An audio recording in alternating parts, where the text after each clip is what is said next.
Saya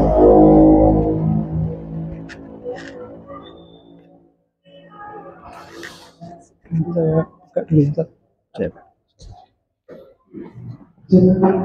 Baik, ngaji asik sunlight ini diinisiasi para pemuda dan memang mengusung kajian anak muda. Tapi siapapun boleh ikut ngaji di sini.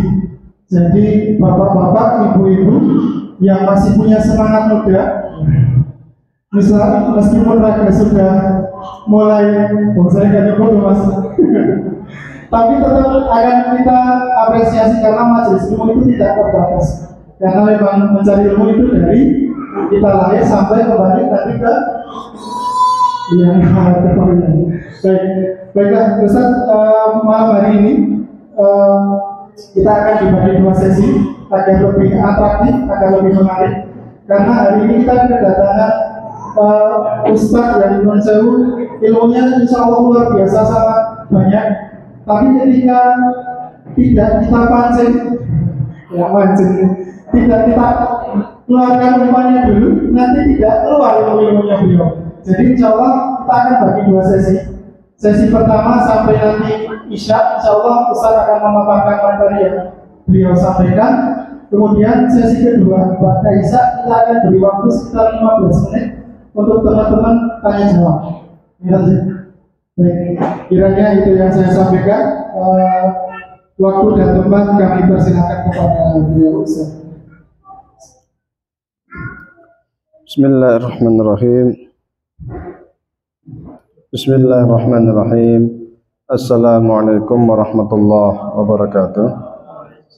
Alhamdulillahirabbil alamin wassalatu wassalamu ala asyrafil anbiya'i wal mursalin sayyidina wa maulana Muhammadin wa ala alihi wa sahbihi ajmain, amma ba'du.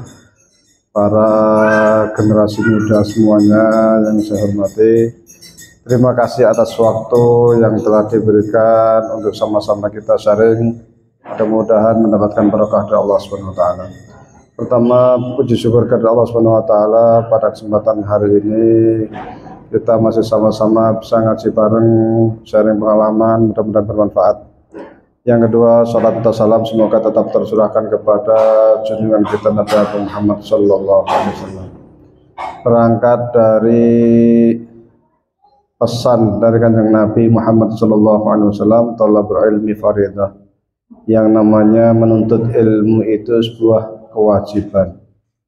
Karena sebuah kewajiban, maka kapan dimanapun kita harus mencintai, kita harus menanamkan diri untuk selalu menuntut ilmu sampai dimanapun.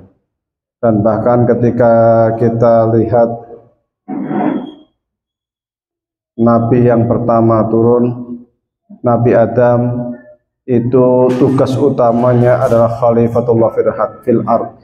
Inni ja'ilun fil ardi khalifah. Sesungguhnya aku, kata Allah, hendak menciptakan, menjadikan khalifah di muka bumi. Khalifah ini maksudnya adalah wakil Tuhan.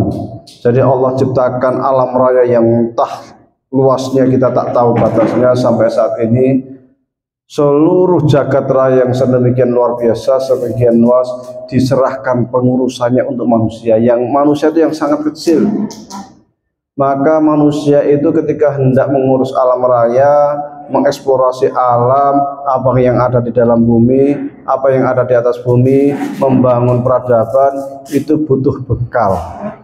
Dan ternyata bekal yang diberikan Allah kepada Nabi Adam itu bukan bekal yang berwujud materi, karena ini tugas yang sangat berat, lebih berat daripada materi. Tapi bagaimana kita itu bisa menyusun, menjadikan materi itu sendiri menjadi sesuatu yang bermanfaat bagi umat manusia.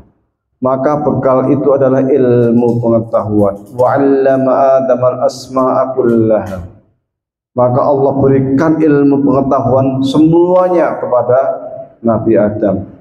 Dan karena bekal ilmu ini pula, maka Allah Subhanahu wa taala memerintahkan kepada seluruh malaikat, bahkan juga iblis yang pada waktu itu menjadi salah satu bangsa jin yang sangat taat beribadah kepada Allah Subhanahu wa taala, untuk kemudian berlomba bersama Nabi Adam, namun ternyata keilmuan yang diberikan Allah kepada Nabi Adam lebih agung, lebih mulia.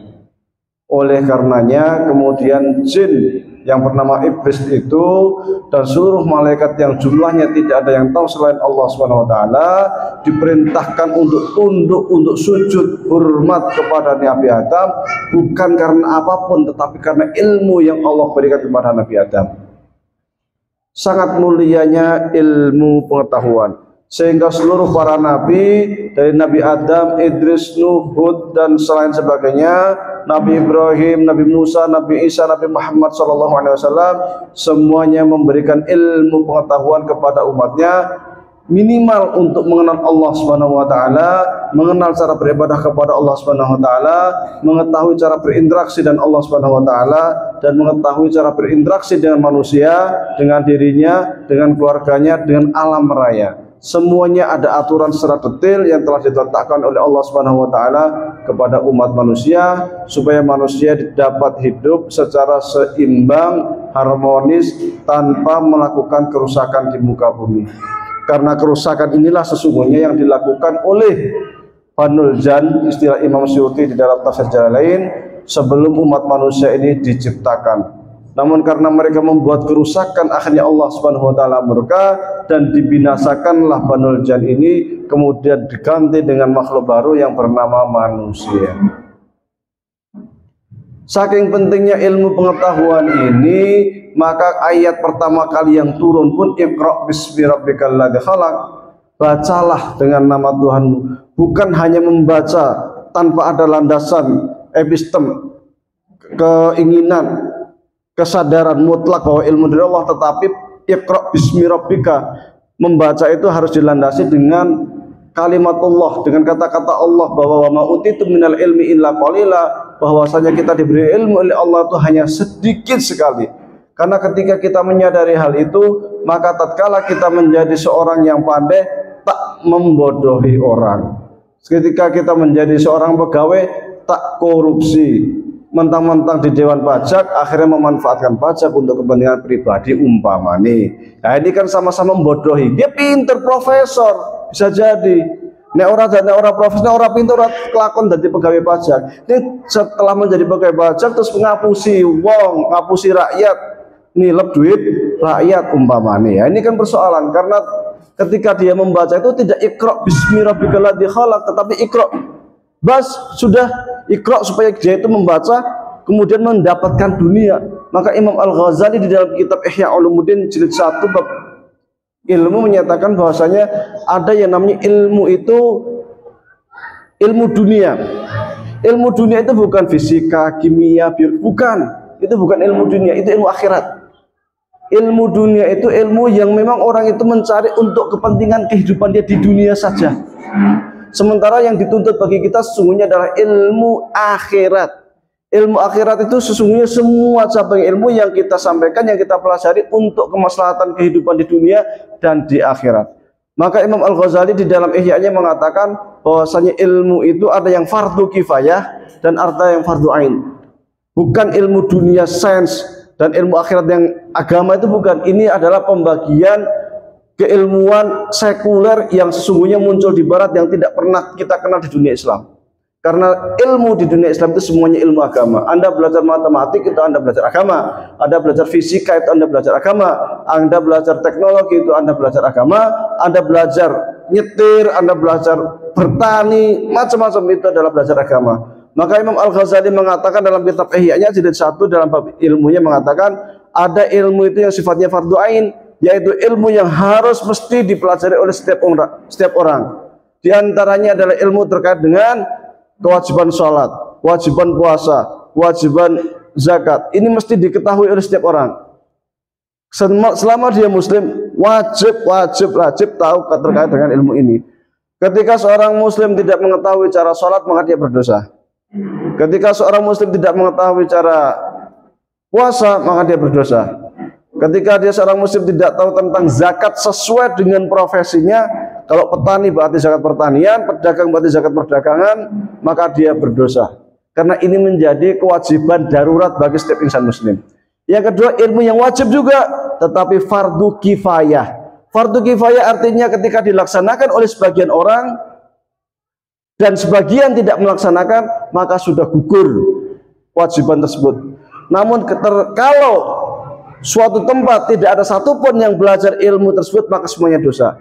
Yang dicontohkan oleh Imam Al-Ghazali di dalam kitab Ihya-nya diantaranya adalah kedokteran.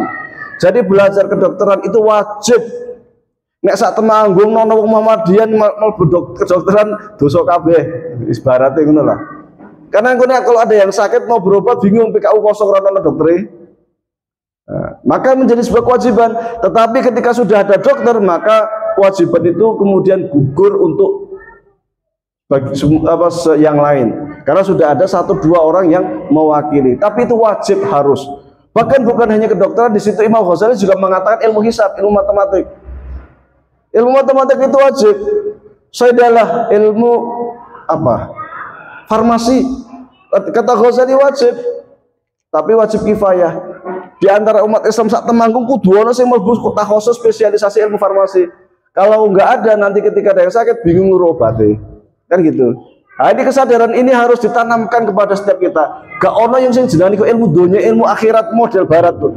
Fisika, kimia, biologi, kedokteran, matematika, kabeh ilmu agama. Itu yang harus kita tanamkan baik-baik kepada kita, kepada kader-kader kita, kepada anak-anak kita. Maka ketika Rasulullah SAW mengatakan, "Man salaka thariqan yaltamisu fihi ilman sahalallahu lahu tariqan jannah." Siapapun yang hendak menuntut ilmu, maka akan Allah mudahkan jalannya menuju surga. Itu bukan hanya anak pergi ke pesantren, bukan. Tetapi ilmu apapun, maka Allah akan lapangkan jalan dia menuju surga. Iqra bismi rabbikal ladzi khalaq, dengan nama Tuhan. Kemudian dari kesadaran-kesadaran itu kemudian juga Nabi Muhammad ketika hijrah di Madinah, waktu perang Badar, ketika ada tawanan Badar, musyawarah kepada para sahabat, kiranya diapakan para tawanan Badar itu, maka ada beberapa opsi. Satu di idenya Umar bin Khattab, semua tawanan Badar dibunuh. Kemudian muncul idenya Abu Bakar As-Siddiq, tawanan Badar yang mereka itu bisa baca tulis akan mengajari baca tulis kepada anak-anak di Madinah yang belum bisa baca tulis. Ini artinya apa? Bahwa memang sejak awal itu Islam juga sangat hormat kepada ilmu pengetahuan, sehingga para ulama itu dianggap warasatul anbiya, pewaris para nabi. Maka dari situ kesadaran itu juga saya sebagai orang kampung, nah mulai nih mau ke pembukaan tok ternyata. Pembukaan tok. Ustaz ini kita masih penasaran, mungkin banyak juga belum banyak yang tahu, karena judulnya itu kan semangatnya bahtera ilmu dari gunung lereng sungai sampai para nabi. Ustaz salam langsung ilmunya keluar semua, masya Allah. Saya sampai nyimak itu sampai delak-delak gitu. Tapi mungkin banyak kemudian kita tadi mengambil tema mengarungi bahtera ilmu dari lereng gunung Sumbe sampai negeri para nabi. Itu kemudian mungkin banyak juga dari jamaah yang belum tahu Ustaz Wahyudi ini. Kenapa kok dari lereng gunung Sumbe? Semoga nanti semangatnya beliau kenapa bisa sampai negeri para nabi juga mungkin perlu diceritakan. Nah ini bukan Sumbing ya, gunung apa? Perahu di lereng gunung tinggi. Kalau di sini agak panas. Di tempat saya ketinggiannya 1150. Kalau ke tempat saya kanan kiri jurang. Jadi naik semut gatal naik atas. Lumayan lah. Dan saya belajar SD di situ, kemudian sanawiyah di Madrasah Muallimin Muhammadiyah 3 tahun sanawiyah. Setelah itu kemudian saya pergi ke Al-Azhar karena ada beasiswa, ujian beasiswa. Akhirnya kita alhamdulillah diterima di Jogja, itu diambil 3, saya bisa ke Al-Azhar, dan di sana masuk namanya sekolah persiapan dirasa khosoh, karena mestinya kan langsung ke aliyah karena saya sudah sanawiyah, tetapi ijazah sanawiyahnya itu tidak diakui oleh Al-Azhar, sehingga saya masuk sekolah persiapan selama setahun. Baru setelah itu ujian untuk menentukan kelas setahun kemudian. Alhamdulillah saya dapat 3 SMP. Jadi dari SMP, kemudian aliyah 3 tahun, berarti kan 5 tahun ya. Baru kuliah S1 4 tahun di Al-Azhar, saya ambil jurusan Akidah Filsafat, Usuluddin, Akidah dan Filsafat. Kemudian S2 di Dirasah Islamiyah di Mesir juga 5 tahun, double di UNS, ambil manajemen ekonomi Islam. Alhamdulillah selesai. Kemudian saat ini S3 di UGM, ambil ekonomi Islam dan industri halal modulannya. Dan selama di Mesir niatnya sebentar, nggak kerasa dari tahun 96 tanggal 24 September 1996 baru pulang tanggal 5 Juli tahun 2022. Berarti saya di Mesir selama 26 tahun. Cukup lama. Niatnya sebentar tapi kerasan karena memang Mesir ini sering disebut dengan Ka'batul Ilmi, kiblatnya ilmu pengetahuan. Kalau orang Mesir bilang ingin haji, itu silahkan pergi ke Mekah. Tapi kalau ingin mencari ilmu, silahkan pergi ke Mesir. Karena di Mesir itu memang tempatnya ilmu pengetahuan, ulamanya luar biasa, buayanya luar biasa. Dari kalau sudah ulama di Mesir itu nggak kayak di Indonesia. Di Indonesia itu pakai serban bisa ngaji 1-3 ayat, ceramah sudah jadi kiai, sudah dipanggil alim, ulama. Padahal kadang jadi imam tajwidnya masih berantakan. Kalau di Mesir kalau disebut ulama itu berarti memang kualitas keilmuannya udah internasional. Makanya buku-buku yang ada di Indonesia pun kebanyakan terjemahan dari para ulama Mesir. Qardawi, Imam Ghazali, Imam Sya'rawi dan sebagainya, banyak sekali.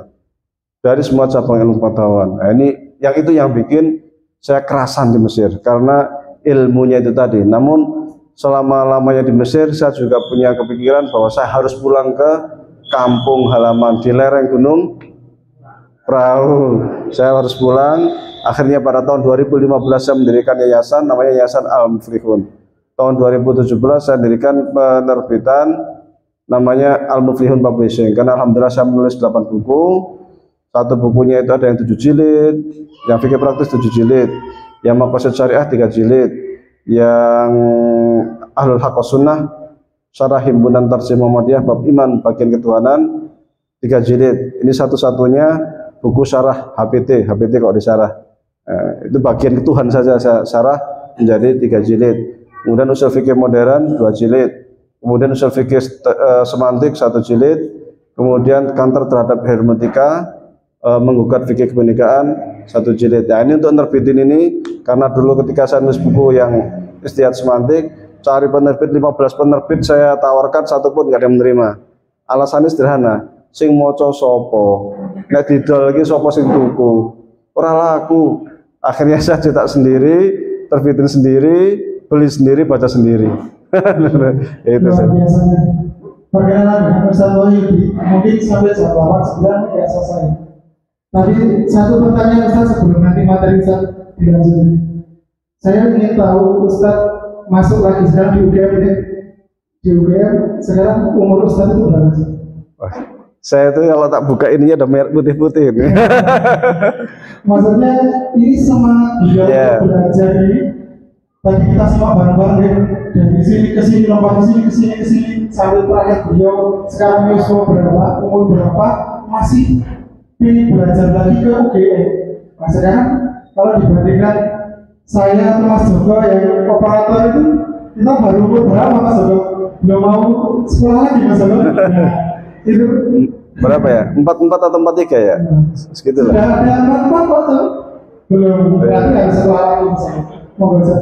Ya, kemudian saya 2021 saya mendirikan pesantren, meskipun di lereng gunung Dur, ya, saya dirikan pesantren yang namanya pesantren Al-Muflihun.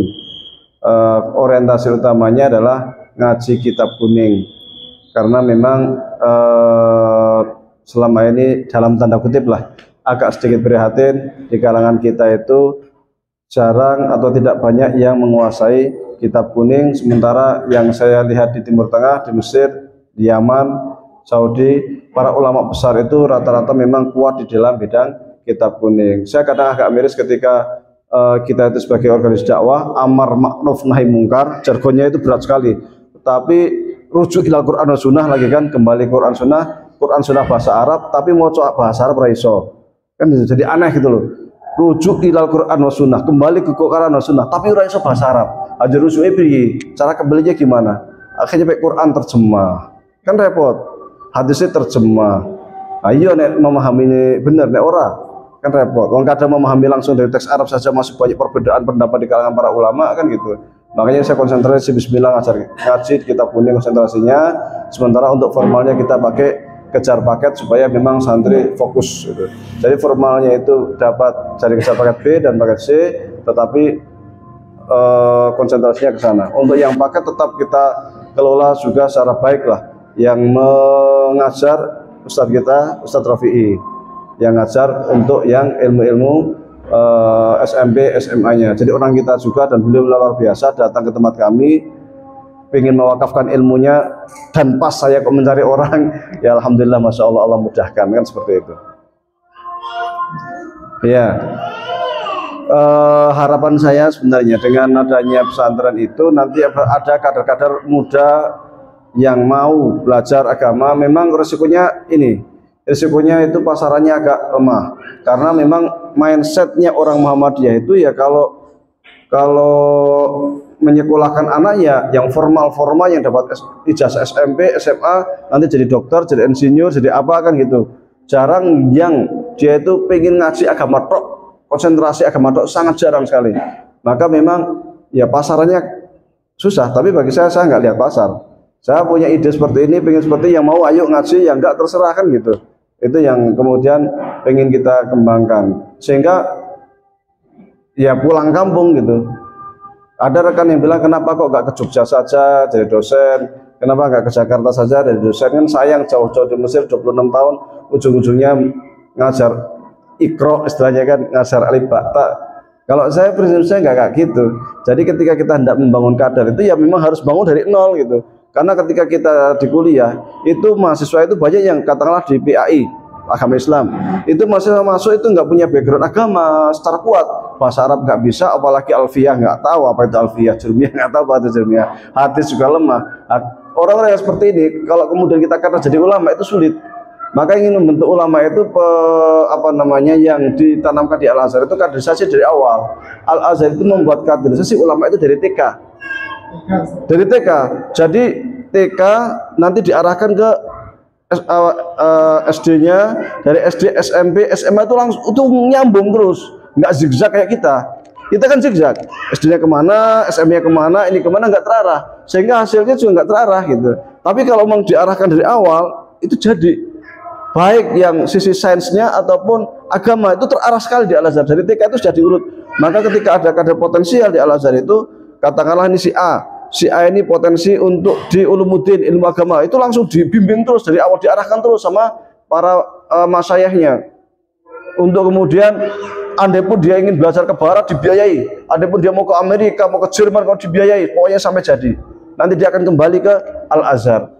Makanya di Al-Azhar banyak tokoh-tokoh yang kadang dari luar, kayak Syekh Azhar sekarang itu Sorbonne. Dulu ada Syekh Ahmad Zakzuk, itu sangat luar biasa juga. Dia dari Jerman. Jadi begitu modelnya, dibiayai kemanapun sampai dia jadi, nanti balik ke Al-Azhar. Tidak mesti harus di Azhar. Kadang sudah selesai doktor di Al-Azhar, masih dikirim keluar. Udah selesai, tapi kamu potensial, kamu harus menguasai ini, kirim keluar. Dan hebatnya di Al-Azhar itu, ketika saya masuk ke Darul Ifta, ke bagian fatwa, di bagian fatwa itu ada namanya sekian lantai, katakanlah, itu nanti fatwa itu ada yang khusus bahasa Inggris, khusus bahasa Perancis, khusus bahasa Ibrani, khusus ada 16 bahasa. Jadi setiap ulama itu dia memegang depannya itu komputer, dia hanya duduk di depan komputer menunggu telepon dari sekian negara. Ada fatwa nisa, itu para ulama perempuan yang menangani itu, depan komputer menanganin gitu. Ada yang namanya markas marsot, itu dia khusus memonitor berbagai pemikiran Islam yang ada di dunia, dan itu dibagi menjadi sekian bahasa Inggris, bahasa Perancis, bahasa Urdu, 16 bahasa dunia. Sehingga di Al-Azhar itu juga ada namanya pengiriman dai. Pengiriman dai itu nanti kalau yang ke Inggris itu memang mereka yang sudah digodok bahasa Inggrisnya sudah matang gitu, kirim ke sana. Yang Perancis juga bahasa Perancisnya matang, yang Urdu, yang apa, sehingga ketika dianggap itu sebuah universitas internasional itu sangat layak sekali. Saya sempat mimpi andai Majelis Tarjih punya seperti itu. Iya. Jadi fatwa itu dikelola dengan sangat profesional. Bahkan mereka itu punya yang namanya warung fatwa. Warung fatwa itu fatwa yang jemput bola. Katakanlah di Mesir itu, di Kairo itu ada namanya halte bis seperti ini, halte bis. Itu kan ramai orang naik turun. Nah, di situ dibuat kayak warung. Di warung situ ada hanya satu mufti duduk. Kerjaan tertulis di situ warung fatwa. Jadi orang datang ingin tanya sesuatu tinggal tanya di situ tempatnya. Jadi tidak harus nelpon apa, tapi situ ada. Orang punya baru jalan kepikiran, oh iya saya mau tanya masalah agama, tinggal datang, tanyakan seperti itu. Jadi luar biasa, profesional gitu. Jadi fatwa agama itu tidak dikelola secara ecek-ecek. Bahkan dai pun itu ada pelatihan dai khusus. Pelatihan dai khusus yang itu katakanlah setahun, 2 tahun, ada berjenjang. Nanti setelah selesai, baru nanti ada namanya sertifikasi dai. Yang namanya sertifikasi dai itu serius gitu. Jadi dai yang memang sudah kompeten, sudah layak disebut dai. Di antaranya harus hafid Quran, menguasai kitab ini. Yang lulus baru nanti dapat sertifikat dai. Kemudian nanti dia berhak untuk menjadi imam dan khotib di masjid-masjid yang dikelola oleh pemerintah. Karena masjid di Mesir itu memang banyak yang masjid negeri. Ada yang masjid swasta, tapi kebanyakan masjid negeri. Masjid negeri itu muadzinnya digaji, imam khotibnya digaji. Dan dia tugasnya memang untuk membina jamaah di masjid itu. Dan dia untuk menjadi imam dan masjid itu nggak sembarangan, harus melalui proses tadi itu, nyantri sekian tahun, kemudian mendapatkan ijazah, sertifikat, baru dia bisa dites sama para masyayikh. Kalau dianggap sudah lulus, dapat sertifikat, baru dia nanti akan ditempatkan di masjid ini, di masjid ini, di masjid ini, untuk kemudian dia mengelola jamaah, mengelola masjid. Jadi dai-nya dikelola profesional, fatwanya juga dikelola profesional. Ada juga kursus-kursus fatwa secara profesional semacam jenjang S2, kayak PUTM lah kita tuh, tapi S2. Nah, itu untuk masuk ke sana juga cukup ketat.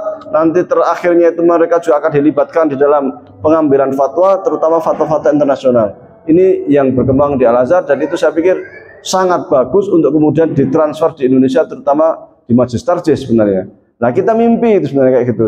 Cuman kan di mindset Muhammadiyah kan nggak seperti itu. Kita tuh pengennya kan SMB, SMA, dan lain sebagainya. Sehingga kita mencari dai susahnya minta ampun. Kita lihat di masjid-masjid Muhammadiyah itu banyak masjid Muhammadiyah nggak punya dai, sehingga untuk jadi imam aja bingung, apalagi ngurus masjid, apalagi ulama lebih susah lagi. Sampai sekarang kalau saya tanya, coba sebutkan satu saja pakar tafsir Muhammadiyah yang sudah menulis satu tafsir lengkap selain Buya Hamka yang sudah meninggal, yang masih hidup, bingung kita jawabnya. Nggak ada masalahnya. Pakar hadis nggak ada juga. Tapi yang anehnya ini, mantan Nabi bisa jadi dewan pakar. Entah dia dulu aktif di mana kita nggak tahu. Tahu-tahu jadi dewan pakar di Muhammadiyah. Sutradara yang filmnya nggak tahu hasilnya gimana jadi dewan pakar, ya kan? Jadi justru muncul tokoh-tokoh yang di atas itu entah dari mana, kaderisasinya di mana, tetapi menjadi masuk ke dalam struktur itu. Kita juga agak gimana gitu, tetapi ya itulah realita Muhammadiyah seperti itu. Ya kita yang di bawah, kita rapatkan barisan lah yang di bawah. Pengajian berbanyak supaya gerak kita kelihatan kalau kita itu dakwah amar ma'ruf nahi munkar. Saya termasuk golongannya Ustaz. Ketika Ustaz memposting bahwa Muhammadiyah itu kuat dari akar, maka banyak pengajian atau kajian fikih atau apapun itu yang banyak kekuatannya di akar. Sempat nyimak seperti itu, apa maksud Ustaz lagi? Karena memang di BP saat ini pun ternyata memang banyak orang-orang yang sempat disebutkan oleh Ustaz lagi. Bahkan kalau kita berkaca bareng atau kita mau sama di Temanggung saja deh, pondok pesantren yang kemudian dari Muhammadiyah yang saya tahu mungkin dari pondok pesantren Al-Mu'min sama Al-Yang. Nah, menyambung tadi yang Ustaz sampaikan bahwa dakwah itu memang harus terprogram dari bawah. Bahkan mungkin ketika yang masuk di misalnya di Al-Matera, dari MTS, di Al-Yang, MTS sekali. Terima kasih. Kita beri sebentar.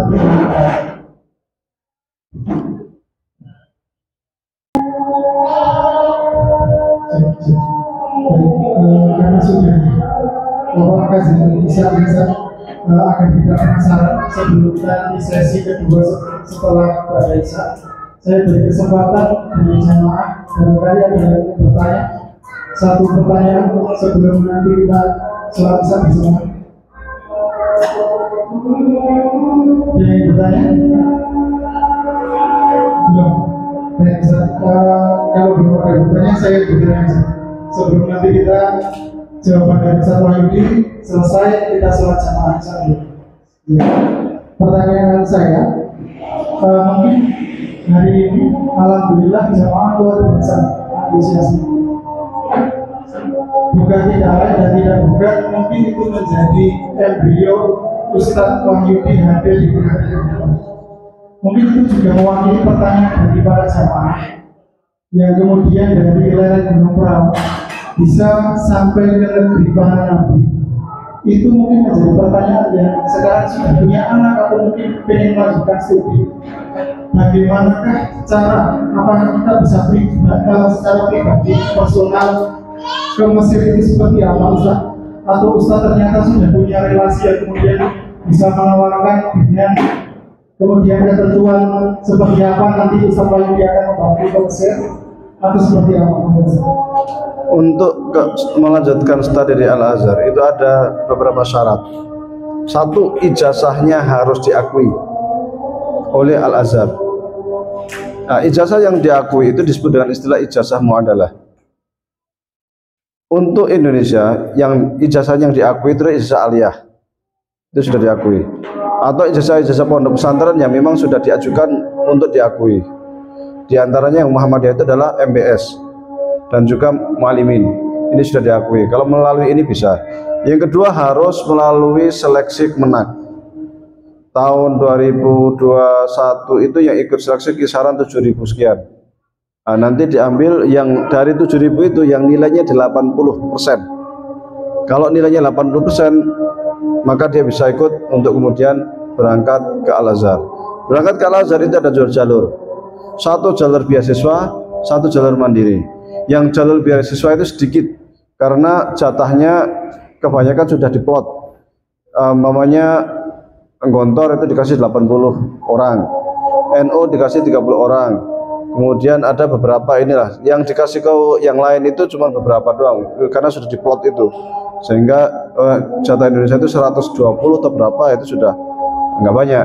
Tapi kesempatan tetap ada karena di Mesir juga nanti kita dapat beasiswa dari beberapa lembaga. Orang Mesir itu sangat royal. Ada Baitul Zakat yang ngasih beasiswa, ada Kementerian Wakaf. Al-Azhar sendiri di sana juga sering membuka beasiswa. Kalau dari sisi kehidupan di sana sangat murah, lebih murah dari Indonesia lah secara umum. Karena ya katakanlah dengan uang saku 1 juta insya Allah sudah bisa sewa rumah, sudah bisa makan sehari 3 kali, sudah bisa untuk transportasi. Cuman mahal di berangkatnya memang. Kalau untuk berangkatnya kan kita harus ngurus visa, ngurus macam-macam ya, berkas-berkas, tiket pesawat, itu bisa kisaran 35 jutaan sampai 40 juta lah, itu untuk berangkatnya. Tapi kalau sudah nyemplung di sana, insya Allah sudah. Karena sekolah di Al-Azhar dari TK sampai S3 gratis, nggak bayar, iya, gratis.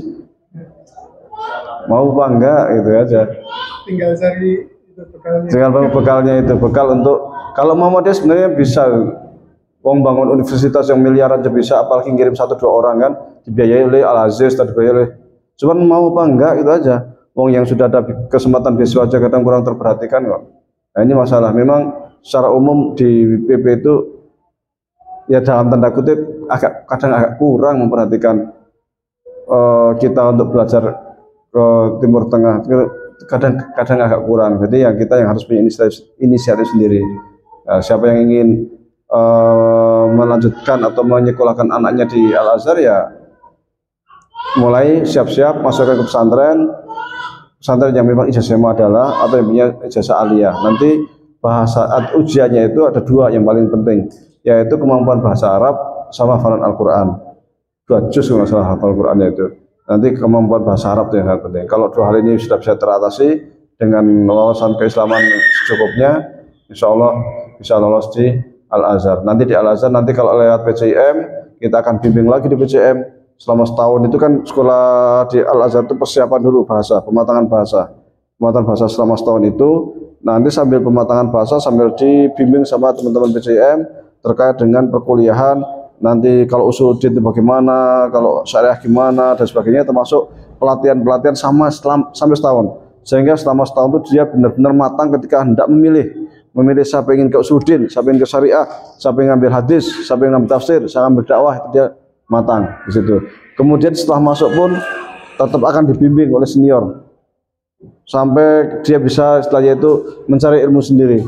Dan di PCM sendiri banyak kelompok-kelompok studi, ada usul fikih, ada tafsir, ada macam-macam. Kita buat kelompok-kelompok kecil-kecil dan nanti akan dibimbing sama senior.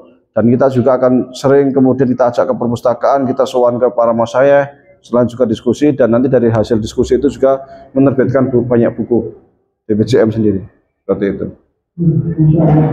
Terjawab ya, berarti selesai pengajiannya. Mungkin itu yang bertanya-tanya kemudian berbondong-bondong datang ke sini ya.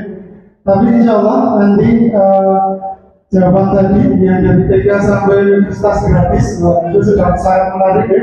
Sudah pada senyum-senyum ini, tinggal ada satu mangkatin. Gitu.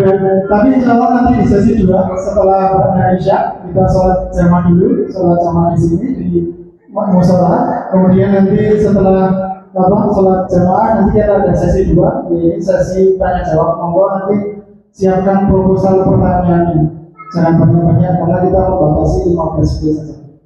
Sekian dari saya, kurang lebihnya mohon maaf. Assalamualaikum warahmatullahi wabarakatuh. Waalaikumsalam.